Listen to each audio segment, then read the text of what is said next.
ஸ்ரீ கருப்பணசாமி திருவடி போட்டு வணக்கம் அம்பல. இன்றைக்கி பார்க்க போகிற பதிவு என்ன பதிவு அப்படின்னு பார்த்தீங்கன்னா, வியாபாரம் அதிகரிக்க எளிமையான தாந்திரிக பரிகாரம். அதை பற்றி நம்ம பார்க்கலாம். ஃபஸ்ட்டு வியாபாரம் அதிகரிக்கணும் அப்படின்னா ஜனவசியம் வேணும். இப்போ ஜனவசியம் வேணும் அப்படின்னா ஈக்கும் எறும்புக்கும் தானம் செஞ்சாலே போதும்.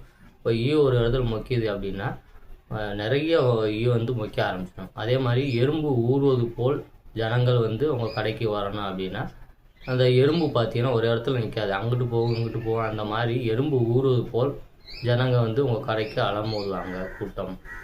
அதனால் பார்த்தீங்கன்னா நீங்கள் உங்கள் அதாவது கடைக்கு உங்கள் கடை வாசலில் பார்த்தீங்கன்னா நாட்டு சக்கரை கொஞ்சம் அவல் கலந்து வச்சிங்கனாலே போதும்.